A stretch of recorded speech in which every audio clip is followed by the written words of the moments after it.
Hello నమస్కారం అండి.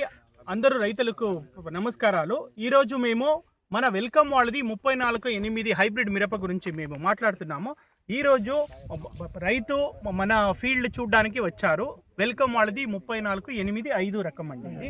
ఇప్పుడు మీరు చూసారు, మీకు ఎలా కనిపించిందండి? కాపు అయితే బాగుంది, కాపు బాగుంది, మంచి కాసింది, రంగుంది, మంచి కలర్ ఉంది, నల్లికి తట్టుకుంటుంది. మీరు చూస్తున్నారు కదండి, మీరే చెప్పాల్సింది. బొబ్బరికి ఎలా ఉంది అండి? బొబ్బరి నల్లి తట్టుకోవాలండి. ఇప్పుడు బొబ్బరికి నల్లికి ఇప్పుడు చూడండి, కాయలు చూడండి, నల్లి కూడా లేదు. ఇప్పుడు చూడండి రంగు, ఇది చూడండి, రంగు కూడా బాగుంది. మళ్ళీ వేసుకోవాలని మాకు కూడా. ఇలాంటి రంగు ఉంటే మీకు మార్కెట్ లో ఇలాంటి రంగు మంచిగా ఉన్నా కాబట్టి మార్కెట్ లో మంచి రైస్ దొరుకుతుంది. మళ్ళీ ఇప్పుడు చూడండి, మీకు పంట రావడానికి బొబ్బర రావద్దు, నల్లి కట్టుకోవాల్సింది. ఇప్పుడు మంచి కాయలు మంచి సెట్ అయింది కదా, దాని కాబట్టి మంచి దిగుబడి వస్తుంది.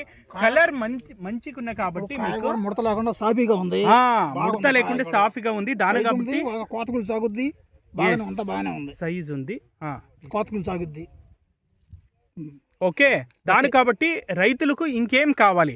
రైతులకు వెల్కమ్ వాళ్ళది 34-8 విత్తనాలు కావాలి అంతే. అందరూ వేసుకోండి, లాభం పొందండి. థ్యాంక్ యూ, ధన్యవాదాలు.